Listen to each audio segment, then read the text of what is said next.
Childhood is a time of development, growth, and learning, not only physically and mentally, but emotionally and socially as well. Children's minds are like sponges, and they often use their imaginations to process information, knowledge, and the world around them. While some parents are disturbed by the behavior, it's not unusual for children to develop imaginary friends, playing out scenarios and games, holding entire conversations, and even blaming the imaginary friend for wrongdoings. Many child development experts believe that these actions help a child to practice and hone social skills and are typically nothing to worry about. But what if it seems that it's not all in the child's imagination? What if it seems that the imaginary friend exists in the real world? And what if that imaginary friend and their associated antics last well into the child's adulthood and long after death? Well, grab a blankie, a warm drink, and your favorite doll. It's time to get cozy, because today we're going to explore these questions as we discuss Robert the Doll.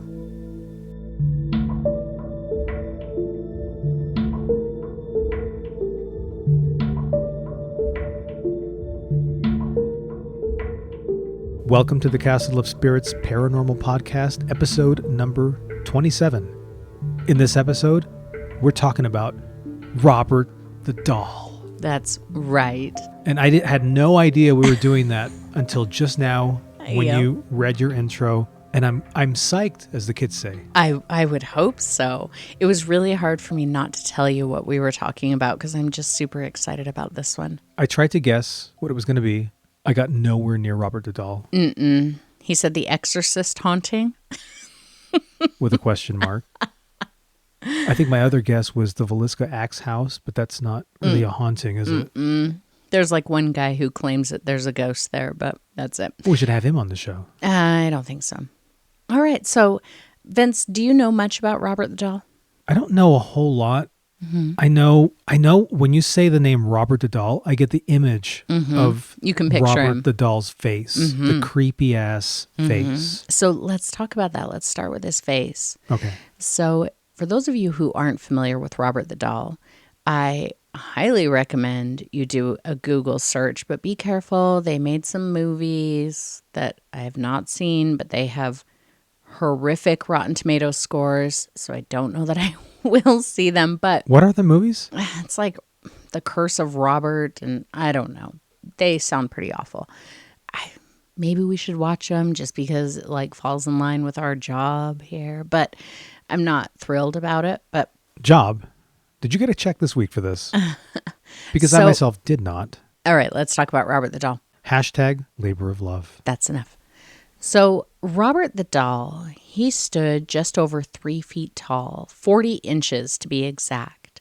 He was made in Germany in 1904 by the Steiff Company.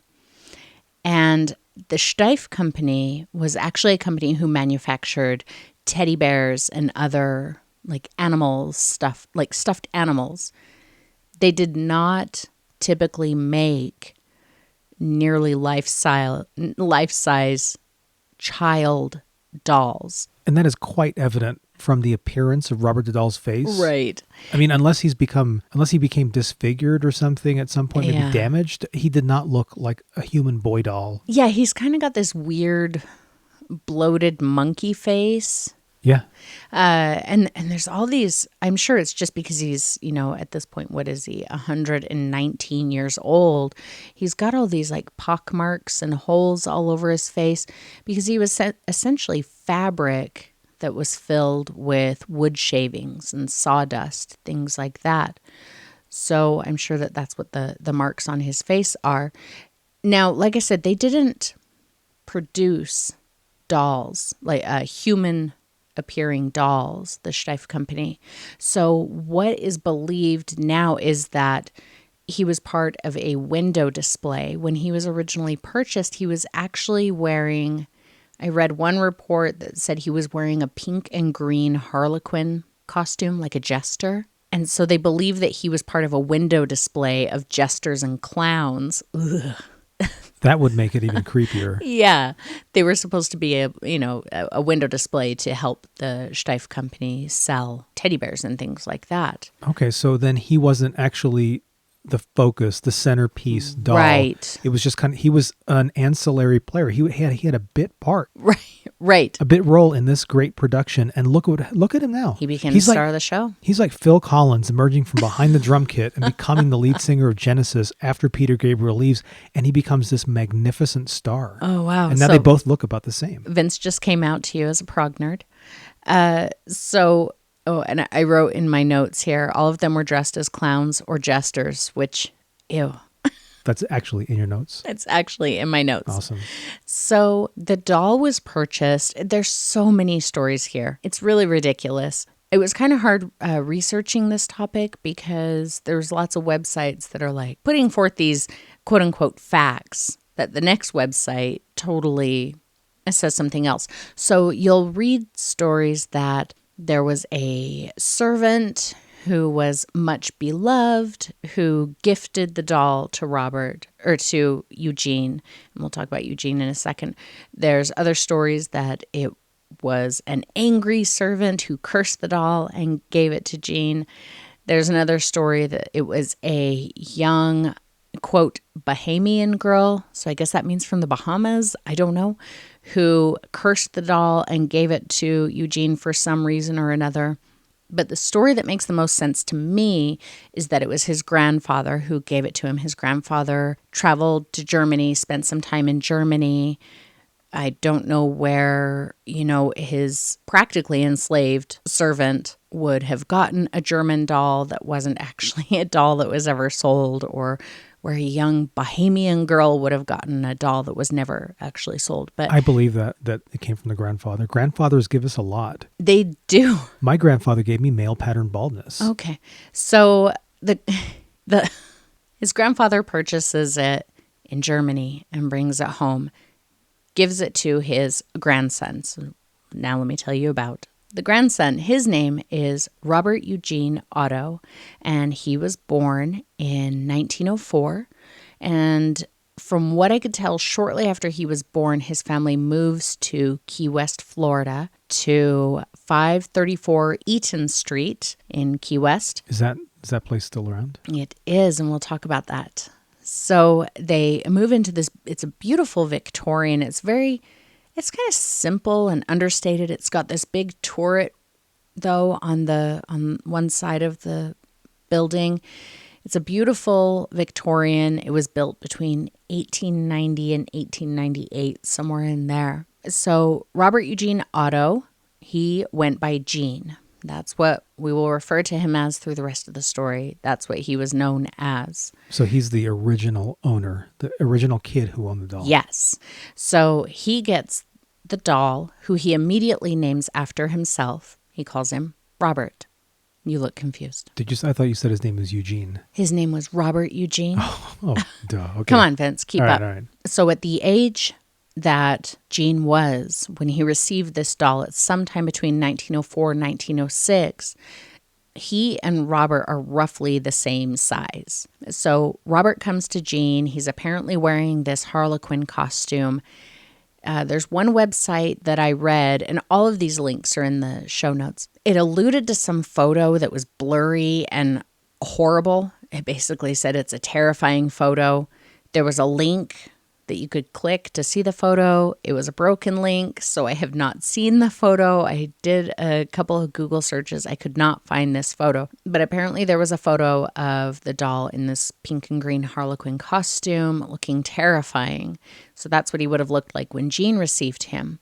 Now, if you're familiar with Robert the doll, you know that he's wearing a little sailor costume, like a little sailor suit, right? Oh, with that's the right. hat and That's right, everything. yeah. Vince, look at what I have here. You have the sailor costume here? I have a photo of Gene Otto as a little boy wearing Is he wearing it? the sailor costume. Let me see. And we will put it in the socials. So check out Facebook, Instagram, whatever, and you will find it. Or you can just Google it for yourself. At Castle of Spirits. Whoa. Yeah, so that's Gene. I assume that's the exact same costume He's about the right size. The costume, from what I could tell in that one shot, it matches pretty accurately to the costume that Robert is wearing. Yeah, he's wearing a little sailor costume, and it looks like maybe they just said, hey, we don't want that Harlequin thing. Give him the sailor costume. That's Well, he was, a little friendlier. yeah, he was dressing up Robert the way that he himself would dress. He's named after him, and, So shortly after Jean receives Robert, they become completely inseparable. He insists on bringing Robert to the dinner table and having like a place set for him. His parents would hear him having conversations with Robert, with Jean doing both sides of the conversation, like saying something to Robert and then responding back. Although I did read one source that said, and it seems like I've heard it in the past too, that sometimes the responding voice would be much deeper and gruffer than... Oh, that's creepy. I know, it really is. Than what Jean could do. So Jean would also start blaming Robert for things that he got in trouble for. Now, none of that is necessarily concerning. None of it is, I guess it's kind of creepy and kind of weird, but it's not concerning. All of those things are perfectly natural and normal for a child with an imaginary friend. I mean, if I had a doll now, I would blame a lot of things on it. I mean, you blame everything on the dog. I guess she's kind of like a doll. She's kind of like a doll. So it started getting a little weird as time went on. His parents and guests in the house would sometimes hear sounds like a small person walking around or giggling. No. Yeah. No. A lot of times in the middle of the night, things would move around. Things that they knew were over here, they're now over here, and Robert himself would move. There's stories about him moving ever so slightly, like before someone's eyes, like just slightly shifting. But most of the stories are that Robert would be sitting here, and next thing they know, Robert is sitting over there or downstairs or in a completely different part of the house to where he was. I don't like that. One of the stories that, for some reason, I feel like this is super creepy. This is one of the creepiest things. I latch on to weird things sometimes and feel like they're really creepy, but there's stories that toys left on Robert's lap or like nearby him, they would come back into the room later and the toys would be on the other side of the room as if they were thrown in anger. So it's almost like Robert is throwing tantrums and throwing away toys that he doesn't like for some reason. And he does have a stuffed lion in his arms. I couldn't tell. I wasn't able to find out if that stuffed lion came with him, if it was also made by the Steiff Company, or if it was a thing that Jean gave him. But he does have a little stuffed lion in his arms. And one website I saw, it showed a picture of him, of Robert the doll, and you could clearly see the lion, and they're talking about the teddy bear in his arms. Ironically, it was the website for the artist's house, which is the house that Jean grew up in. I'm like, guys, it's a lion. Wow. Anyway, there's another story about a plumber who was at the house doing some work, and he hears behind him giggling, and he turns around, and Robert, he knew Robert was there. He had seen him. He's doing his work. He hears giggling. He turns around. Robert's not there anymore. He's now on the other side of the room. He's probably giggling at his plumber crack. I mean, for reals. Everybody loves a good plumber crack. Do they, though? It depends on what your definition of love is. Okay. So one night, Jean's parents are awoken by Jean screaming. Oh, my God. In his bedroom. So they rush to his room to see what's going on. And when they open the door, Jean is huddled in a ball, like against the wall, crying hysterically. And the room is trashed. There's furniture flipped over. It's just the entire room has been tossed. And Jean is, like I said, he's just beside himself, and he's telling his parents that Robert did it. So it makes me wonder, like, did he have some kind of an argument with Robert or what? Because to this day, and we'll get into this more, there's stories that if you disrespect Robert, bad things happen. Oh, yeah. I remember this part, yeah. So apparently things got so bad in the house that they couldn't keep servants on staff. The servants would just leave. They would hire new ones and they would leave like immediately because they were hearing these sounds that they shouldn't be hearing, giggling and footsteps and doors slamming and things moving and Robert moving all by himself. So apparently one of Jean's aunts was so, I guess, afraid of Robert that she insisted that he be put away in the attic. And just put him in the attic. Let's be done with him. No more Robert. Later that same night, that aunt dies. Whoa. Yeah. So while he's in the attic, the family can still hear him giggling.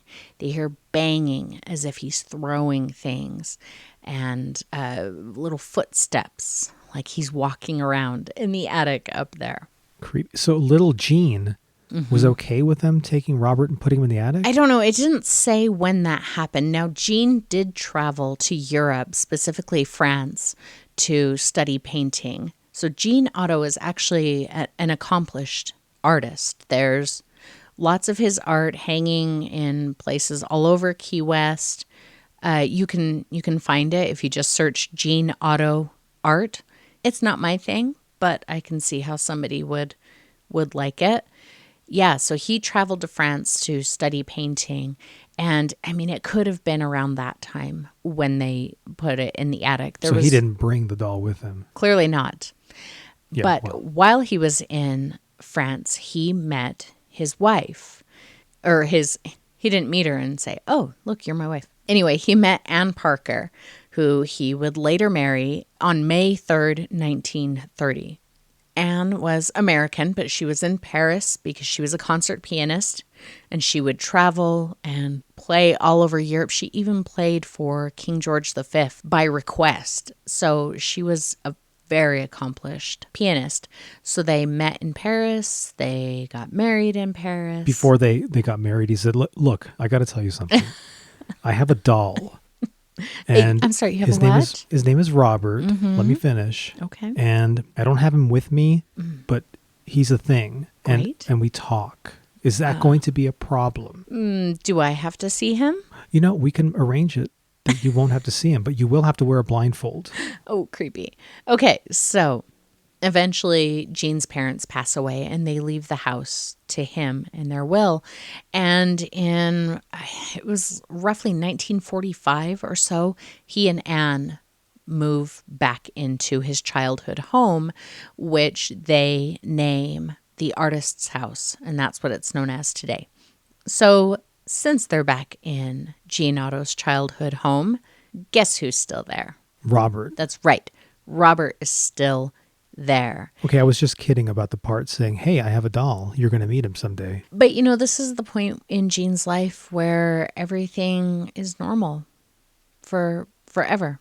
Nothing weird ever happens again in Jean's life. Just kidding. So I was going to say that does not sound very compelling. No. On. It's about to get weird. Oh, shit.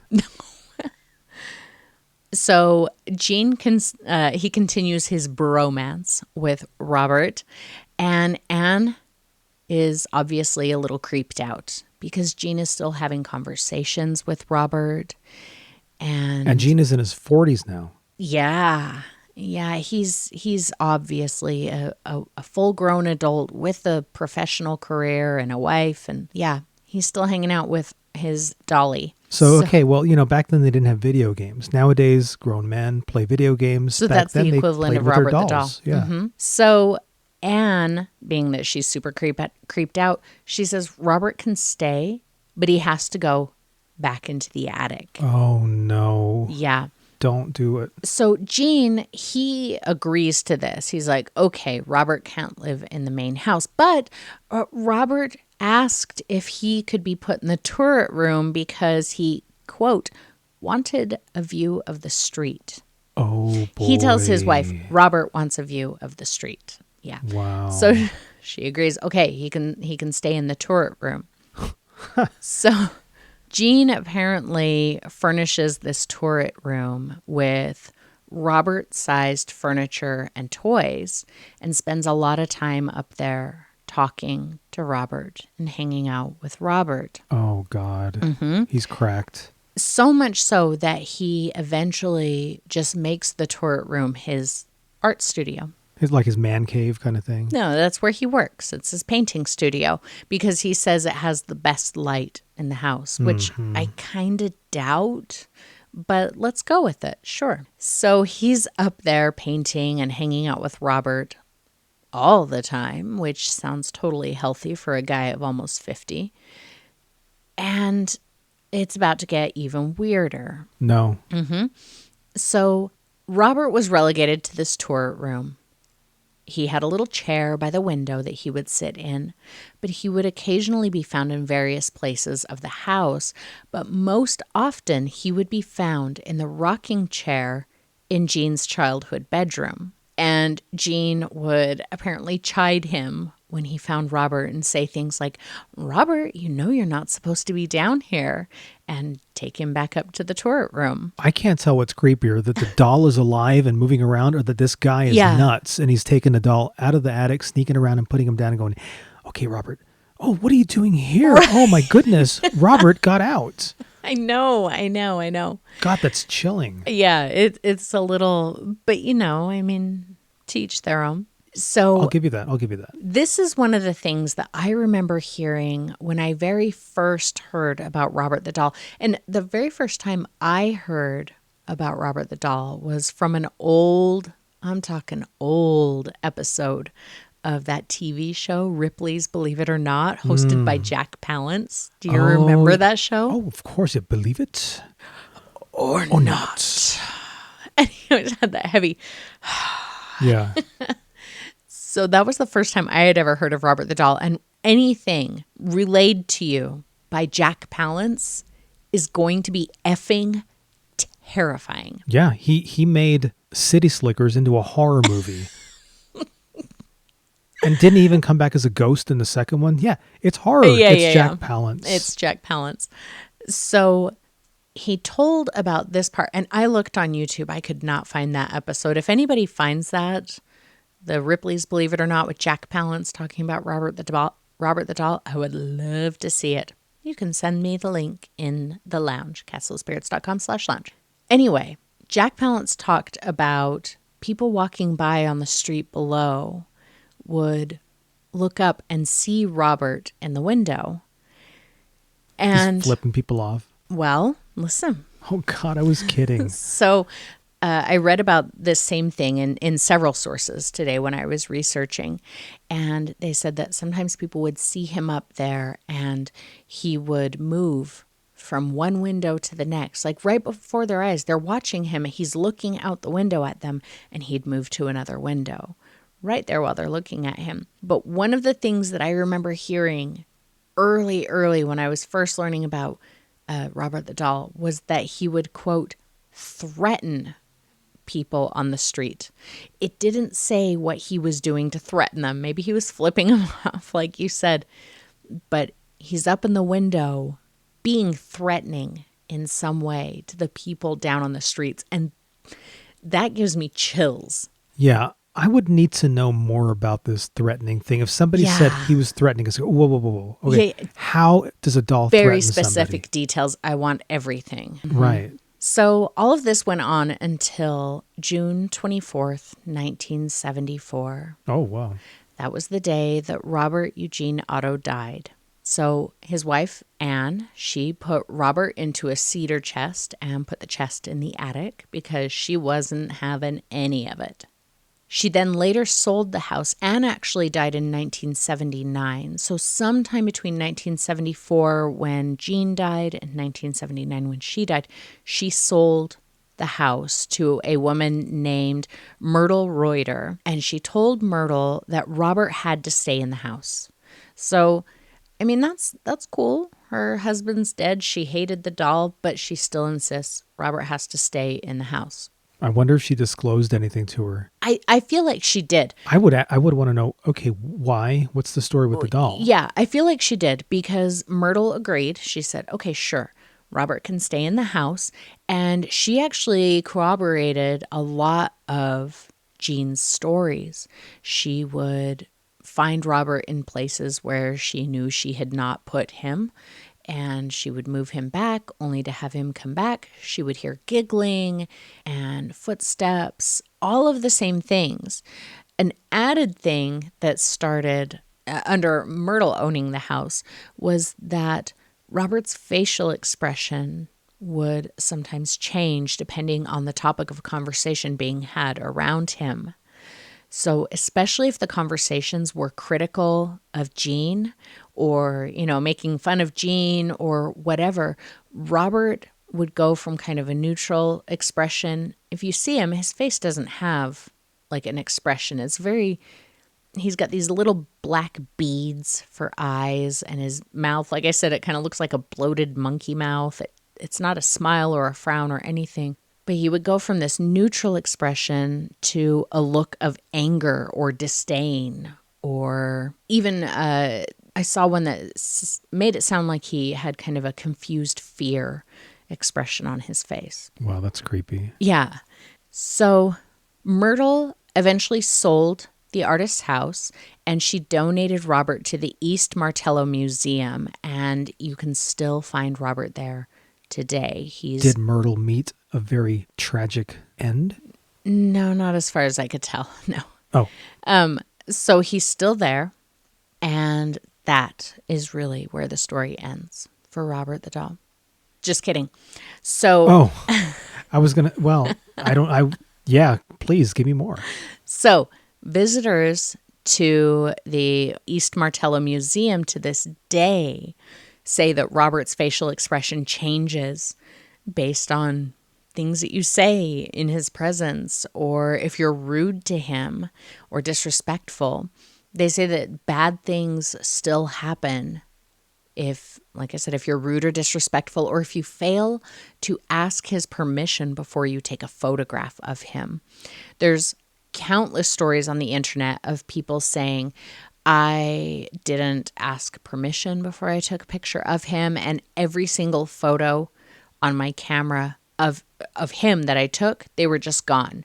Other photos were there, they were fine, or my camera never took photos again, it was completely broken, or there's stories about every kind of bad luck that you can think of happening to people who are disrespectful of him. Everything from car accidents and health issues, loss of jobs. I guess there's 1 or 2 deaths attributed to Robert. Just pretty much anything you can think of. Breakdown of relationships, everything. But it seems most often it's around the camera that was used to take a picture. Either the photos don't turn out or the camera is broken and never works again. And I've heard of that. And to my understanding, don't they have a sign there that says you must ask permission of Robert before you take a photograph? So really, this is a lesson in manners.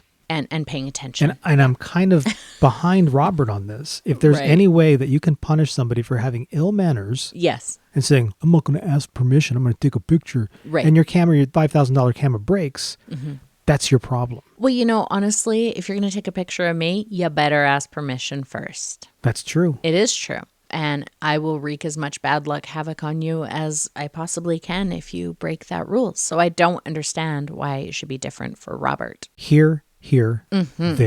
There. So the staff at the museum actually, they kind of have like a talk with visitors beforehand, apparently, saying you have to ask permission, you need to be respectful, all of the ins and outs of meeting up with Robert. And he's in a glass case, so he can't be touched, he can't be, moved around or anything. But still, employees of the museum say that sometimes he shifts just a little bit in his case. They'll come in one morning and he'll be in a slightly different position than he was before. Sometimes when the museum is closed, they swear they can hear giggling and footsteps, that his expression changes. So, I mean, Gene has been dead now for 50 years almost. And Robert still has this little life of his own.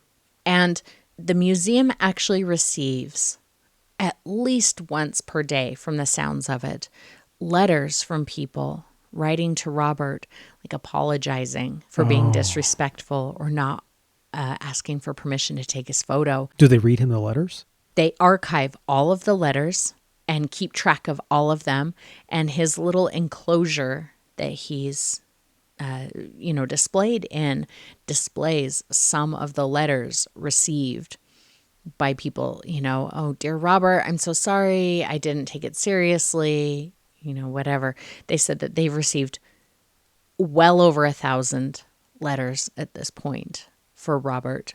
Dear Robert, 25 years ago, I took a photograph of you without asking permission. And you know what? My hair went white. Took 15 years for it to go white. But okay. It's please, can you do something about this aging thing that's happening to me? Because I feel it might be associated because you with, didn't ask for permission. Yeah. Okay. So Vince, I wanted to ask you, why do you think it is, if this is all true, why do you think it is that Robert is quote unquote haunted? He's called a haunted doll. Because he wasn't... He almost seems to have been made as an afterthought. Oh, we need a display with some kids. Oh, just make a couple of child-sized dolls real quick. There's no tragic story there except for that he was dressed in a clown-type costume. That's pretty tragic and awful. But there's nothing really in Robert's story that would suggest any reason for him to be the way that he is.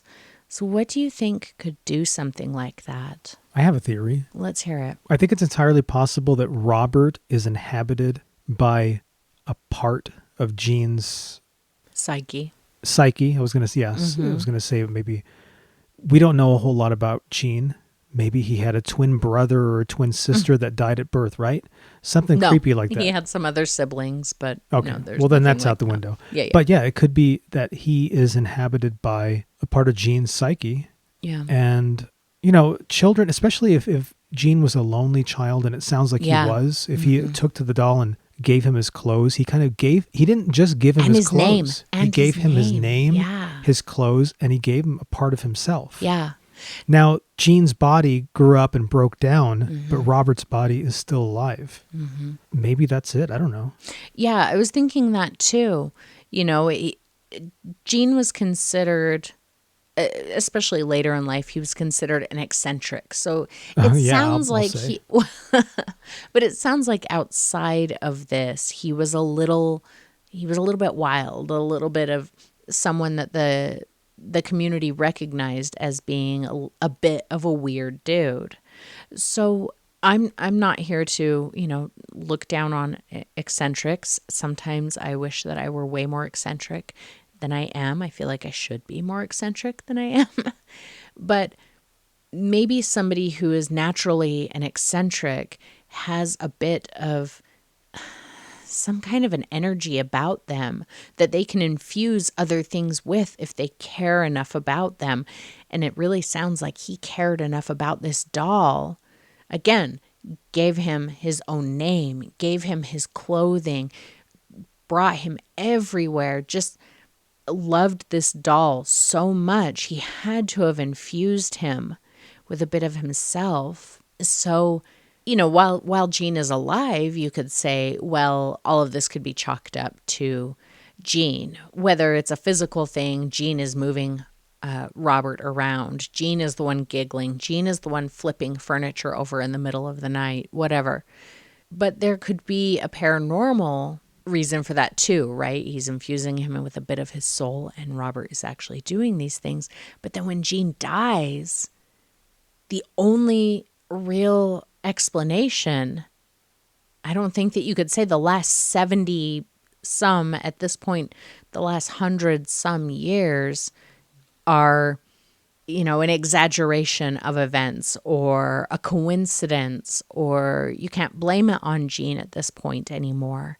So I think that there's something else that has to be at play there. Well, and when Jean died, who knows what happens at the moment of death, right? He could have maybe gone into the doll. Maybe.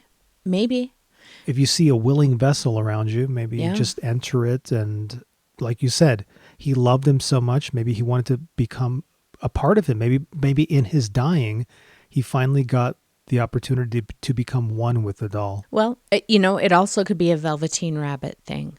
I don't know if you're very familiar, Vince, with the story of the Velveteen Rabbit. Vaguely familiar. I think it came out after I was already grown. No, I'm pretty sure not. I'm pretty sure the Velveteen Rabbit is quite an old story. Yeah.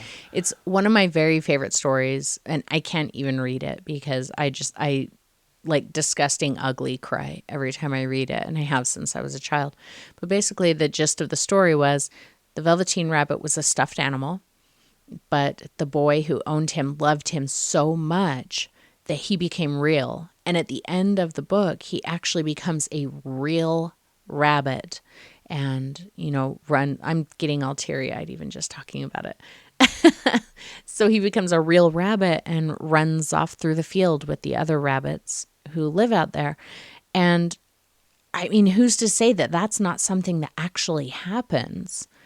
Infusing an object with your love and your attention and your intention can't impart some kind of life on it. In fact, I think there was a Twilight Zone episode about a barrel of dolls. You don't know that it's a barrel of dolls until it's over. But I know what episode you're talking about. There's like a ballerina and a tin soldier. Right. And I think there's something, and I should know this because I love that episode so much, but I haven't seen it in years. And I think there's something in that episode about these dolls were, they were alive, but they were sort of in a state where they were waiting to be received by the love of a child or something like that. And I think that's a theme that's oft repeated, and maybe it's done, maybe it's repeated for a reason. Well, and I remember, being a little kid, and I had a large collection of stuffed animals and things like that. And I wasn't delusional. I didn't believe that they moved or, any of those things. But because I loved them, I believed that they were alive. It's that sounds like there was some delusion there. It's not. And I think most kids have had that kind of an experience at some point or another where they loved a doll or a toy or something so much that they believed that it was alive. And I know one of my friends has told me in the past that they used to put tape, like Scotch tape, on their dolls at night because they were convinced that the dolls got up and moved at night while they were sleeping. So they would put tape on them to see if the doll moved in the night and things like that. So it's not, that kind of a belief system for children is not out of the ordinary. It's probably much more rare that belief and that love hits kind of a critical mass combination, probably along with other things, that actually creates the life in a doll or in some kind of an object, in a car. Christine, Yeah.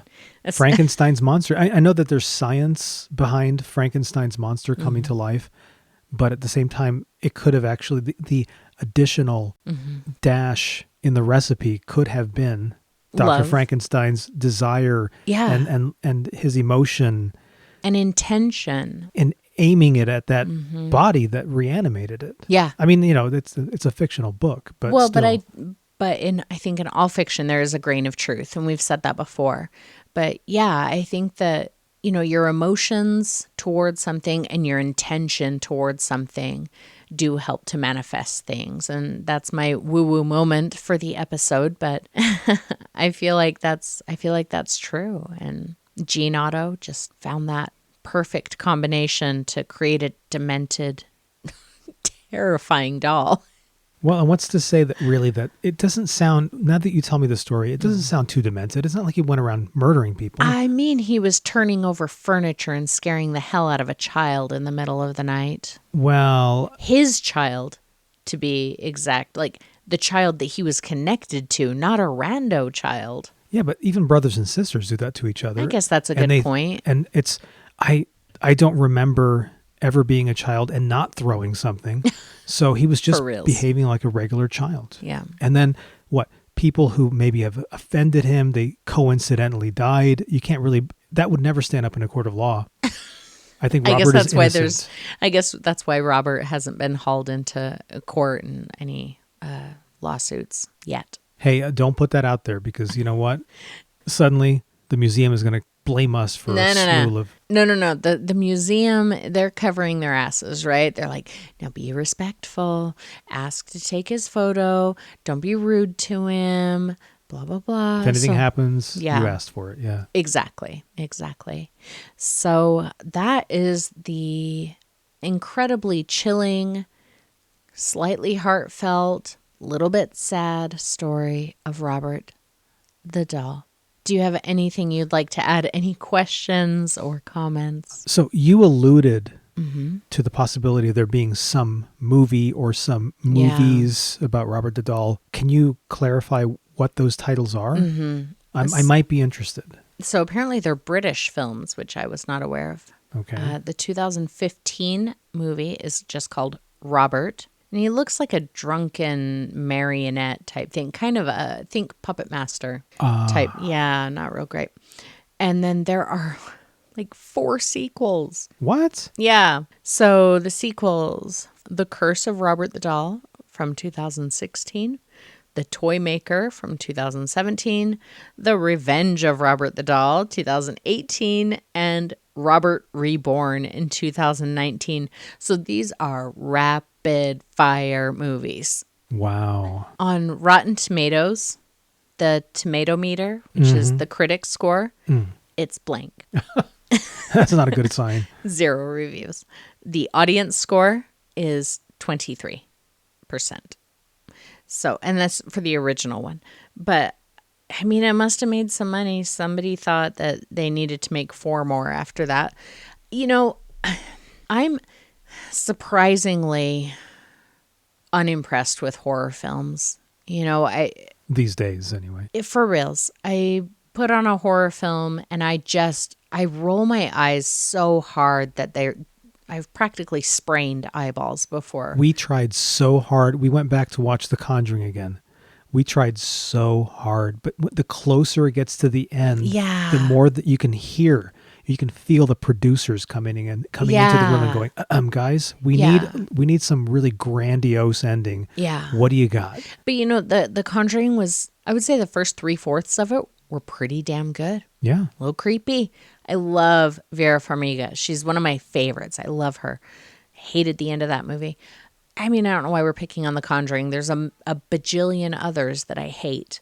But honestly, every once in a while, I'm like, you know what? Let's watch a really bad movie because it can sometimes be fun. So I would watch the Robert the Doll movies. Hey, listeners, if you've seen any of the Robert the Doll movies, I want you to tell me how bad they are. Yeah, let us know first, because we don't want to waste our time if we don't have to. No. I also want them to tell me how good they are. I want you to convince me why I should or shouldn't watch these movies. Okay, that's good. Yeah. I like that. You can either head to castleofspirits.com/lounge and tell me, or you can sign up for our mailing list on the Castle of Spirits website and respond to any of my emails. So yeah, convince us one way or the other why we should or shouldn't watch the Robert the Doll movies. But you know, honestly, I'm going to tell you that the Robert the Doll in the movies, I think he's stupid looking. Oh no. I think he's stupid looking. I think the real Robert the Doll is way scarier looking. Way scarier looking. Yeah, that's honestly, ridiculous looking. It's just like the Annabelle movies. I don't understand why they had to change. They put the doll is like so over the top looking in the Annabelle movies, but the real Annabelle is a Raggedy Ann doll.